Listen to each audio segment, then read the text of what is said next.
Welcome to K times news బులెటిన్ల ముందుగా headlines. Scooter repair చేయలేదని షోరూమ్ను తగలబెట్టాడు ఓ యువకుడు.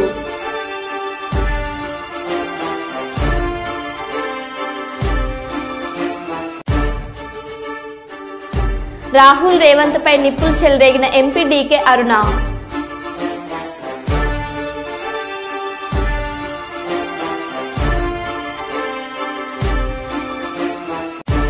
విజయవాడలో వరదలు మిగిల్చిన కష్టాలు తీరని బాధలు, ఆహారం కోసం ఎగబడ్డ జనం.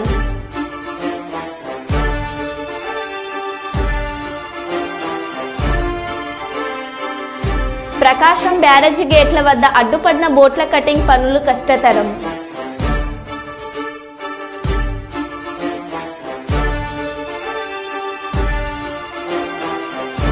సీజనల్ వ్యాధులతో ప్రభుత్వ ఆసుపత్రులకు పరుగులు తీస్తున్న రోగులు.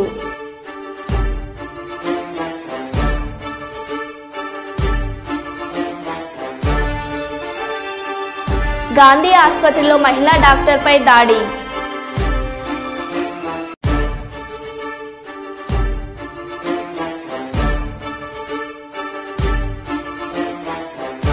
వేములవాడలో సైతం హైడ్రా.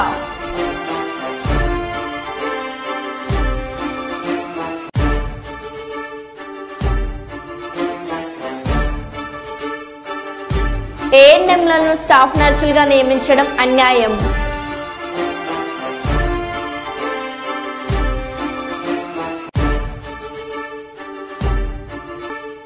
రామగుండం పోలీస్ కమిషనరేట్లో ఘనంగా వినాయక నిమజ్జన వేడుకలు.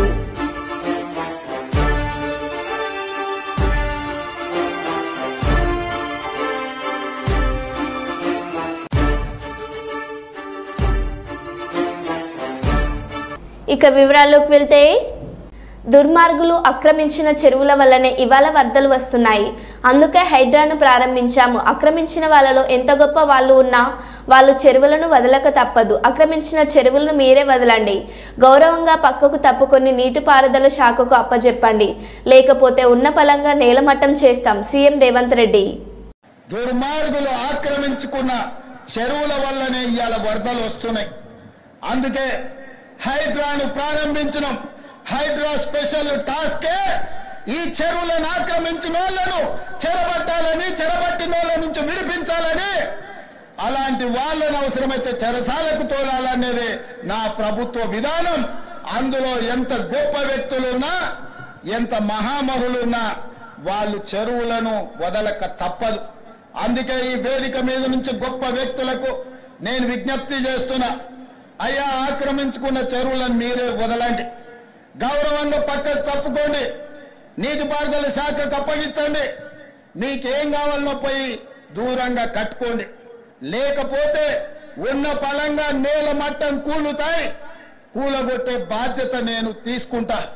ఇవాళ ఎఫ్టీఎల్లో కానీ, బఫర్ జోన్లో కానీ, నాలాలలో అక్రమంగా నిర్మాణాలు ఏవైతే ఉన్నాయో వాటన్నిటినీ నిరభ్యంతరంగా మేము తొలగిస్తాం. మీరు ఎక్కడికి వెళ్ళినా, మీరు తాత్కాలికంగా కోర్టుల నుంచి ఏమన్నా తెచ్చుకున్నా న్యాయస్థానాలలో కూడా కొట్లాడి ఆ స్టేలను వెకేట్ చేయించి మీరు ఆక్రమణలు తొలగిస్తాం. గ్రాండ్ ఓపెనింగ్ పరాగ్ ఫ్రాబిక్స్ అస్లిం మస్జిద్ బిసైడ్ ఫహీమ్ జ్యువెలర్స్ కరీంనగర్ మా సెల్ నెంబర్ 7093707077 నూతనంగా ప్రారంభించబడిన సరికొత్త ఫ్యాబ్రిక్ షోరూమ్ కరీంనగర్ నగర మేయర్ సునీల్ రావు చేతుల మీదుగా నగరంలో అద్భుతమైన వెరైటీస్తో శుభ ప్రారంభమైంది. వారితో పాటు వంగల పవన్ కుమార్, పిట్టల శ్రీనివాస్, ఎండి మోసిన్ ఖాన్, కార్పొరేటర్ మహమ్మద్ షర్బుద్దీన్ కార్యక్రమంలో పాల్గొన్నారు. ప్రారంభం అనంతరం వారికి శాల్వతో సన్మానించారు. ఫరాక్ షాప్ యజమానికి శుభాకాంక్షలు తెలియజేశారు. ఇక వారి వద్ద dupatta fabric embroider, sari fabric, fancy fabric, Banarasi organizing embroider, locate fabrics, hand work, lining, tissue fabrics, మహిళలకు సంబంధించిన అన్ని రకాల బట్టలకు సంబంధించిన లైనింగ్స్ మా వద్ద లభించును. మారుతున్న తరుణంలో ఫ్యాషనబుల్ డిజైన్లలో ఫ్యాబ్రిక్స్ తేవడం జరిగింది.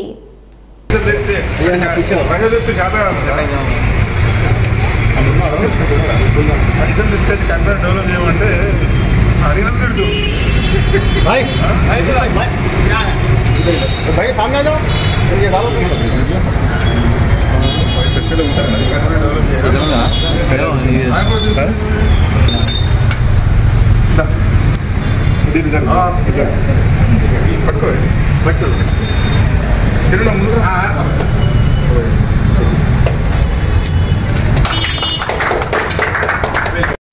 पैसे लेव చాలా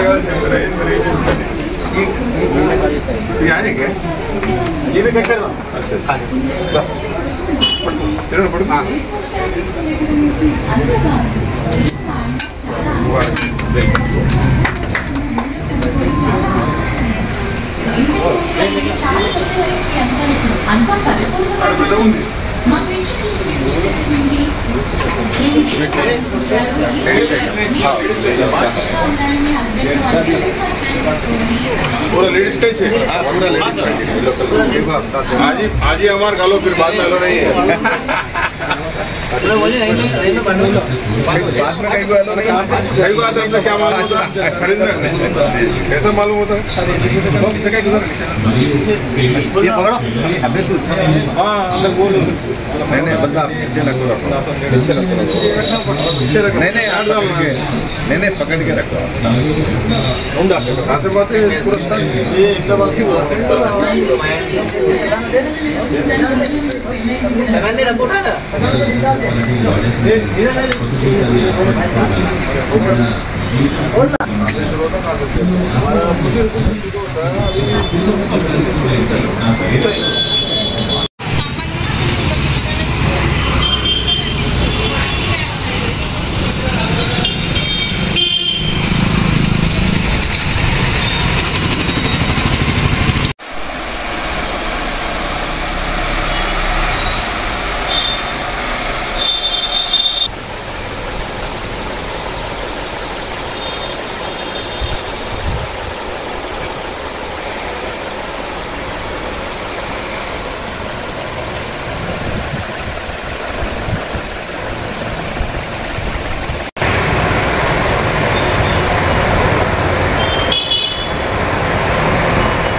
మెదక్ మెడికల్ కళాశాల మంజూరీ సందర్భంగా మాతా శిశు సంరక్షణ ఆరోగ్య కేంద్రం పక్కన నిర్మిస్తున్న శాశ్వత మెడికల్ కాలేజ్ భవన నిర్మాణ స్థలాన్ని జిల్లా కలెక్టర్ రాహుల్ రాజ్తో కలిసి ఎమ్మెల్యే మైనంపల్లి రోహిత్ రావు జిల్లా ప్రభుత్వ వైద్య కళాశాల ఏ బ్లాక్ భవనాలను సమకూర్చిన అనేక పరికరాలను పరిశీలించారు.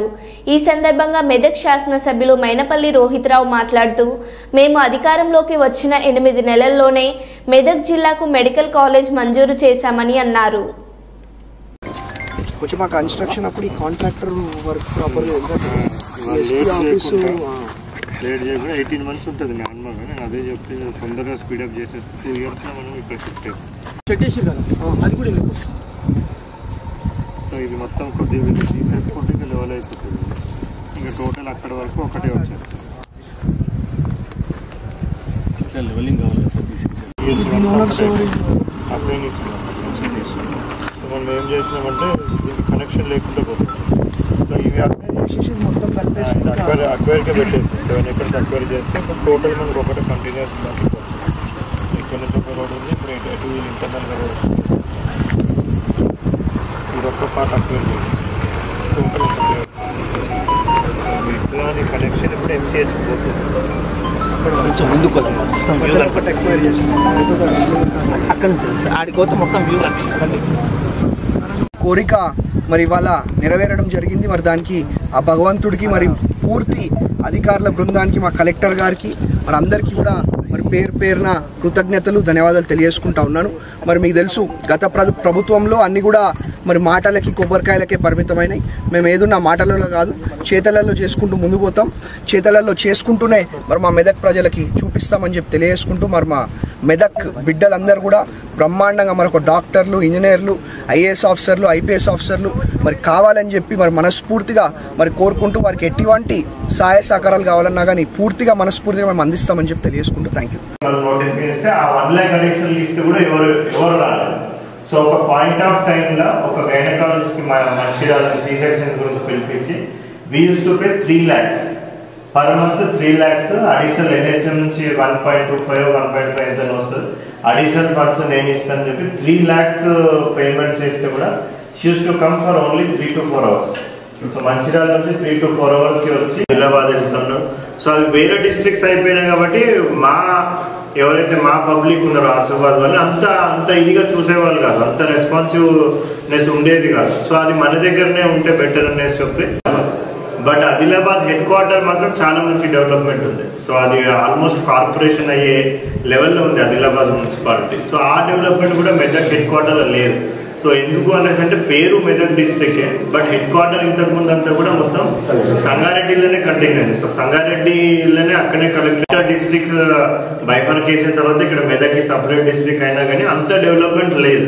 సో ఏ ప్లేస్ అయినా కానీ డెవలప్మెంట్ కావాలంటే ఒకటి మనకి ఎడ్యుకేషన్ బాగా ఉండాలి, అక్కడ హెల్త్ ఫెసిలిటీస్ బాగా ఉండాలి. ఎడ్యుకేషన్ ఫెసిలిటీస్ బాగున్నాయి, హెల్త్ ఫెసిలిటీస్ బాగుంటే నార్మల్గా డిస్ట్రిక్ట్ ఆఫీసర్స్ కానీ అదర్ ఆఫీసర్స్ కానీ స్టాఫ్ కానీ వాళ్ళు అక్కడ స్టే చేస్తారు, వేరే ప్లేసెస్లో ఉంటారు, అక్కడ స్టే చేస్తారు. సో దట్ ఇమీడియట్గా వాళ్ళ చిల్డ్రన్ ఎడ్యుకేషన్కి ఒక మంచి ఎడ్యుకేషన్ ఇన్స్టిట్యూషన్స్ ఉండాలి.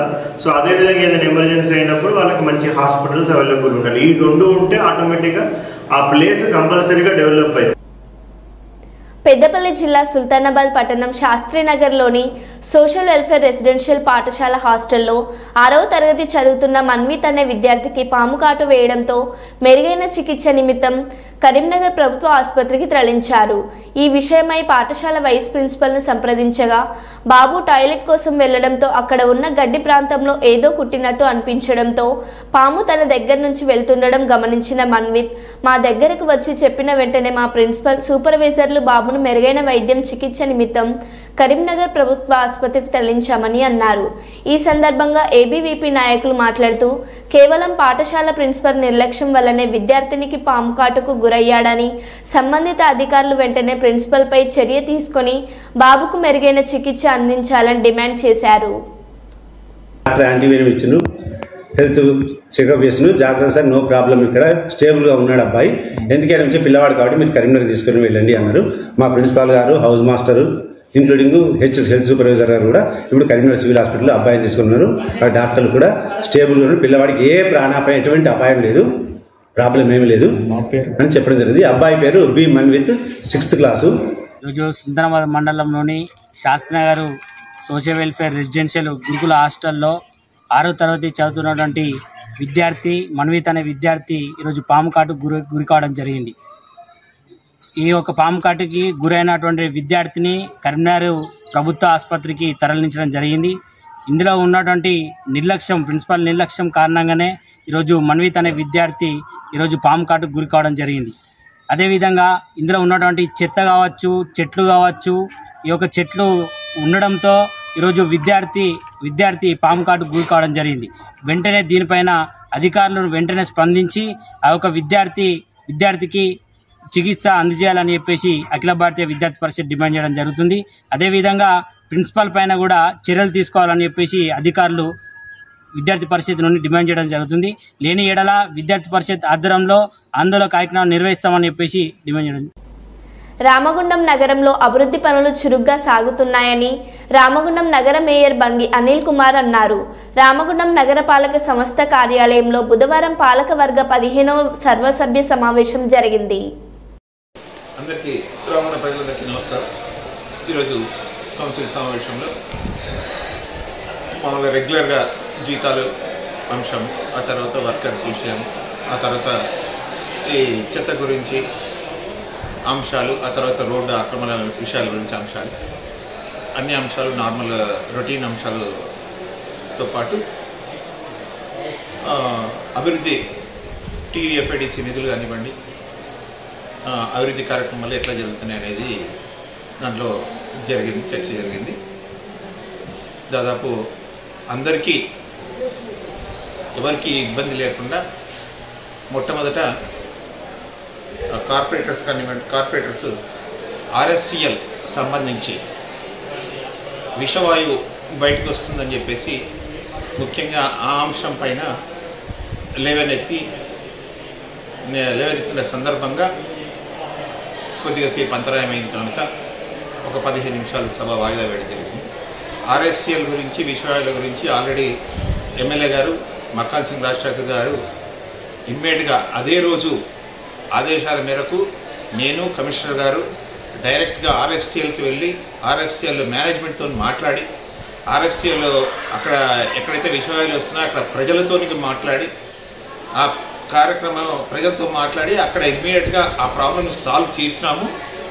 అలాగే ఆర్ఎఫ్సిఎల్ నుంచి వచ్చే విశ్వవిద్యాలయాలకు సంబంధించి ఇమ్మీడియట్గా పోలీస్ స్టేషన్లో కంప్లైంట్ ఇవ్వడం కూడా జరిగింది.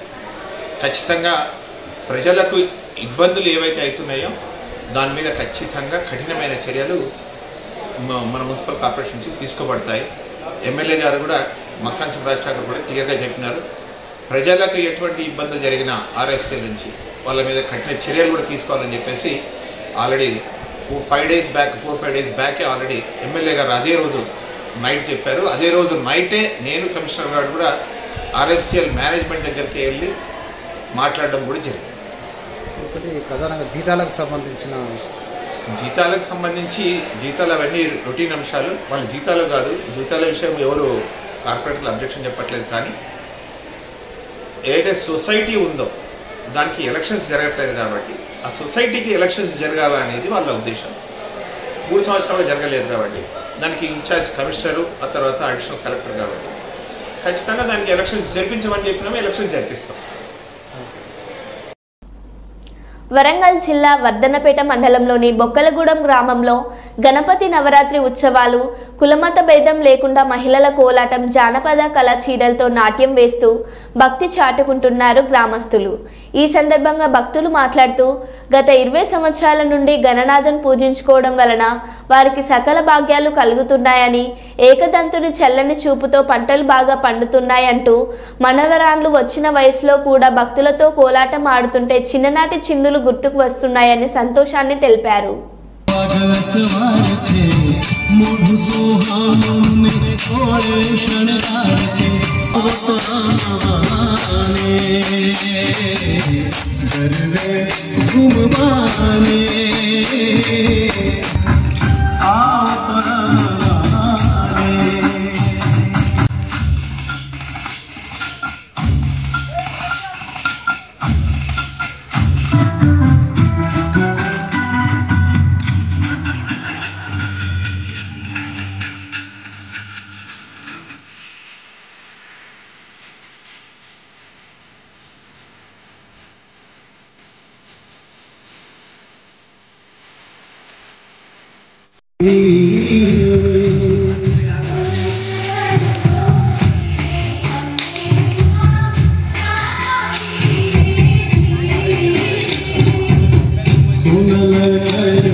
ఓం సరస్వతి వందనమమ్మ, ఓం సరస్వతి వందనమమ్మ.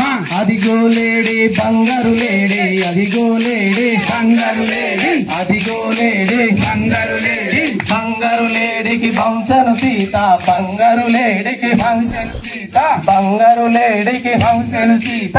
లేడి బాయరా బాణమిడువరా, లేడి బాయరా బాణమిడువరా, లేడి బాయరా బాణమిడువరా. ఎక్కడికోతో లంకనదొచ్చే, ఎక్కడికోతో లంకనదొచ్చే, ఎక్కడికోతో లంకనదొచ్చే. లంకల ఉన్న లంకిని దుంచెది, లంకల ఉన్న లంకిని దుంచెది, లంకల ఉన్న లంకిని దుంచెది. తేరా కోమటి అగ్గి పెట్టే, తేరా కోమటి అగ్గి పెట్టే, తేరా కోమటి అగ్గి పెట్టే. తెచ్చర కోమటి గీకుడు పెట్టే, తెచ్చర కోమటి గీకుడు పెట్టే, తెచ్చర కోమటి తేనెత చేసిన చక్కెరతో చేసిన తేనెత చేసిన చక్కెర ముద్దలు, తేనెత చేసిన చక్కెర ముద్దలు, తేనెత చేసిన చక్కెర ముద్దలు. పాలతో చేసిన పలాల భాగంతో చేసిన ఓం సరస్వతి వందనమమ్మ ఓం సరస్వతి వందనమమ్మ ఓం సరస్వతి అదిగో లేడీ బంగారు లేడీ అదిగో లేడీ అదిగో లేడీ ఇంత మాది లేబర్స్ బొక్కలగూడెం. నా పేరు చిక్కొండ రజిత. మా బొక్కలగూడెంలో మేము 15 సంవత్సరాల కానుండి మేము వినాయకుడు నిలబెట్టుకొని ధన సంపద మేము బాగా చేసుకుంటున్నాం. మేము 100 మంది మహిళలతోటి మేము కోలాలతోటి మేము మంచిగా ఆడుకుంటున్నాం. ప్రతి సంవత్సరం 100 మందితోటి పూజ అయిపోగానే భజన వేసుకుంటాం, కోలాటం అయిపోగానే బొడ్డెమ్మను కూడా ఎత్తాను. బొడ్డెమ్మను కూడా 9 రోజులు ఆడతాను. 9 రోజులు బతుకమ్మగా దసరా దాకా రోజు ఇక్కడనే 15 రోజులు మా కోడళ్ళు మా బిడ్డలు మా దోస్తులు మేమందరం మంచిగా చేసుకుంటాం. 20 సంవత్సరాల కాంచి మేము ఈ యొక్క ఉత్సవాన్ని జరుపుకుంటున్నాం. ఇప్పుడు ఈ కార్యక్రమాన్ని యువత అనేది ఒక 50 మంది దాకా సభ్యత్వం తీసుకొని ఇక్కడ పెద్ద ఎత్తున జరపడం జరుగుతున్నది. ఈ గ్రామంలో అనేక మంది అన్ని కులాల వారు మతాలకు అతీతంగా అన్ని కులాల క్రిస్టియన్స్ అయితే హిందువులు అయితే ముస్లింలు అయినా కానీ అందరం ఎంతో ఉత్సాహంగా ఈ 10 రోజులు జరుపుకుంటున్నాం. రోజుకు వస్తాంటే సంవత్సరం పెంచుకుంటా ఒక ఇంపుల వాళ్ళ లెక్క विनायक चौथी बाग जरगाలని దాని వల్ల యూత్ विनायक चौथी हम लोग का है मोहरम को हम सब लोग भाई मिलकर कर लेते। विनायक चौथी मिल के कर लेते। हम लोग सब भी यहाँ पे भाई बहन लगे रहते। हम लोग यहाँ पे अच्छा 9 दिन अच्छा एंजॉय करते। 9 दिन एंजॉय करते, बर्थडे में करते। हम लोग कई ईद को भी इन लोग आते, मोहरम रमजान बकरीद इन लोग ईद को हम लोग सब भी जाते। జహీరాబాద్లో రాహుల్ రేవంత్ పై నిప్పులు చెలరేగిన ఎంపీ డీకే అరుణ రాహుల్ గాంధీ రాజకీయ పరిణితి పెంచుకోవాల్సిన అవసరం ఎంతైనా ఉన్నది. యుఎస్లో రాహుల్ గాంధీ మాట్లాడిన మాటలు వింటుంటే ఆయన భారతీయుడైనా అన్న అనుమానం కలుగుతుంది. రాహుల్ గాంధీ గారు విదేశాలకు పోయి ప్రతిసారి ఒక అలవాటు అయిపోయింది. భారతదేశాన్ని గౌరవం తగ్గించే విధంగా మాట్లాడటం అనేది రాహుల్ గాంధీ గారికి సర్వసాధారణం అయిపోయింది. రాహుల్ గాంధీ గారు ఇంతకీ భారతీయుడు అనుకుంటున్నాడా లేకుంటే వేరే దేశస్తులు అనుకుంటున్నాడా? ఫస్ట్ మనకు అది తెలియాలి. ప్రతిసారి విదేశాలకు పోయి భారతదేశాన్ని ఎందుకు అవమానం పాలు చేస్తున్నాడు? భారతదేశ ప్రధానిని అవమానిస్తున్నట్టే దేశాన్ని అవమానించినట్టే. భారతదేశంలో ఎన్నికల ప్రక్రియ అరే నువ్వు గెలిచిన కాడ మరి ఏం చేసావు? ప్రజాస్వామ్య పద్ధతిలో జరిగినాయి కదా ఎలక్షన్లు. జరగకపోయింటే మరి ఈరోజు ఆ విధంగా మీరు మాట్లాడుతుంటే వాళ్ళు చెప్పినట్టు కనుక జరుగుంటే మరి తెలంగాణలో గవర్నమెంట్ ఎట్లా వచ్చింది? కర్ణాటకలో గవర్నమెంట్ ఎట్లా వచ్చింది?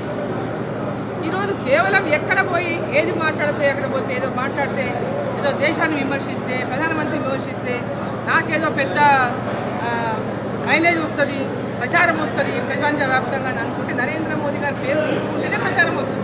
అందుకోసమైనా మాట్లాడుతున్నాడు. పుట్టిగా రాహుల్ గాంధీ మాట్లాడుతూ పట్టించుకోరు, నరేంద్ర మోదీ గారిని అంటేనే పట్టించుకుంటారు కాబట్టి మాట్లాడుతున్నాడు. ఇది ఏమాత్రం కూడా సమంజసం కాదు. రాహుల్ గాంధీ గారు ఇప్పటికైనా ఒక మెచ్యూర్డ్గా బిహేవ్ చేయాలి, ఒక మెచ్యూర్డ్ పొలిటీషియన్గా బిహేవ్ చేయాలి. పార్లమెంటులో ఆయన అపోజిషన్ లీడర్. ఒక అపోజిషన్ లీడరు ఏ విధంగా ఉండాలో కూడా ఆ విధంగా మాట్లాడడం నేర్చుకోవాలి. విమర్శ తప్పని రాజకీయాల్లో ఉన్నప్పుడు ఒకరినొకరు విమర్శిస్తారు, పొలిటికల్ పార్టీలను విమర్శిస్తారు. అది విమర్శ అనేది సహజం. కానీ మన దేశానికి సంబంధించి మన దేశానికి ప్రధానికి సంబంధించి విదేశాల్లో పోయి ఏది పడితే అది మాట్లాడడం అనేది సమంజసం కాదు. ఇది ఆయన యొక్క రాజకీయమైనటువంటి పరిణితికి ఇదే సాక్ష్యం. హైదరాబాద్ కమిషనర్కు లేఖ రాసిన రాజాసింగ్ వినాయక నిమజ్జనం సమయంలో తగు చర్యలు తీసుకోవాలని వినతి. తాగి వినాయక నిమజ్జనం చేసే వారిపై చర్యలు తీసుకోవాలని వినతి. ఈరోజు హైదరాబాద్ కమిషనర్ గారికి రైటింగ్లో నేను ఒక లెటర్ ఫార్వర్డ్ చేసిన. ఆ లెటర్లో ఏముందంటే, పోయి సంవత్సరం మేము ఈ నిమజ్జనం సమయంలో కొన్ని పాయింటెడ్ చేసినాం, కొన్ని సబ్జెక్ట్ పైన రీసెర్చ్ కూడా చేసినాం. దీంట్లో ఏముందంటే, గణేష్ మహారాజు నిమజ్జనం తీసుకొని పోయే కొంతమంది బుద్ధి లేని వాళ్ళు కూడా అనొచ్చు. పైన గణేష్ మహారాజ్ విగ్రహం ఉంటుంది, దాని పక్కనే ఈ బీర్ బాటిల్ కానీ వేరే వేరే ఈ ఐటమ్స్ కానీ పెట్టుకొని నిమజ్జనం గురించి వెళ్తూనే ఉంటారు. ఎక్కువ డ్రింక్ అవుతుంది, మళ్ళా లేనిపోని కొన్ని కొట్లాట చాలా జరుగుతుంది. చిన్న కొట్లాట, పెద్ద కొట్లాట, ఆ రూపం కూడా తీసుకుతుంది. ఈ పోయే సంవత్సరం మేము కొన్ని అబ్జర్వ్ చేసినాం. అదేవిధంగా ఇప్పుడు గణేష్ మహారాజ్ నిమజ్జనం సమయంలో చాలా మంది భక్తులు వచ్చిన భక్తులకి ఆకలి గాని వాటర్ గాని ఇట్లాంటి కూడా ఇబ్బంది జరగకూడదని వాళ్ళు ప్రసాద వ్యవస్థ చేస్తారు. వాటర్ ప్యాకెట్లు కూడా పెడతారు. అదే బండి పైన కొంతమంది వాటర్ ప్యాకెట్ తీసుకొని ఆ గణేష్ మహారాజు నిమజ్జనం కార్యక్రమం చూడడానికి చాలా మంది అక్క చెల్లెలు వాళ్ళు వస్తారు. కొంతమంది బిల్డింగ్ పైన కూర్చుంటారు, కొంతమంది రోడ్ పైన అక్కడిక్కడ నిలబడి ఆ కార్యక్రమాన్ని చూడడానికి నిలబడతారు. కానీ అదే బండి పైన నుంచి వాటర్ ప్యాకెట్ ఆ లేడీస్ పైన పాడేస్తారు. ఇట్లాంటి చాలా ఇష్యూస్ మేము అబ్జర్వ్ చేసినాం. ఇప్పుడు సిపి గారికి రిక్వెస్ట్ ఏ విధంగా మేము చేస్తున్నామంటే, ఎవరైనా ఇట్లాంటి పనులు చేసే ఐడెంటిఫై అయితే వాళ్ళపైన యాక్షన్ తీసుకోవాలని మేము సిపి గారికి కోరుతున్నాం. ఎందుకంటే గణేష్ మహారాజ్ నిమజ్జనం కార్యక్రమం అంటే హిందువులకి ఒక పెద్ద ఫెస్టివల్. చాలా మంది ధర్మద్రోహులు ఉంటారు, వాళ్ళకి అవకాశం దొరుకుతుంది. చూడండి, మీ గణేష్ మహారాజు నిమజ్జనం సమయంలో తాగి గణేష్ మహారాజ్ని తీసుకొని వెళ్తారు, తాగి కొట్లాడుకుంటారు. వాటర్ ప్యాకెట్ తోని మీ హిందూ అమ్మాయిల పైన కదా వాళ్ళు ప్యాకెట్లు పాడేస్తారు. ఇట్లాంటి చాలా వరకు సోషల్ మీడియాలో అక్కడిక్కడ కామెంట్ చేసే వాళ్ళు చాలా మంది దొరుకుతారు. అందుకోసం ఇది మన ధర్మం, ఇది మన సంస్కృతి, ఇది మన పండగ. మన హిందూ సమాజంలో చాలా పెద్ద పండగ. మన పండగ కాపాడడానికి, మన సంస్కృతి కాపాడడానికి కొన్ని డిసిషన్లు కూడా మనం హార్డ్ డిసిషన్ కూడా తీసుకోవాలి. అందుకోసం కమిషనర్ గారికి నేను ఒక లేఖ రాసిన. అదేవిధంగా ప్రతి ఒక్క గణేష్ భక్తులకు నేను ప్రత్యేకంగా దండం పెట్టి రిక్వెస్ట్ చేస్తున్నా.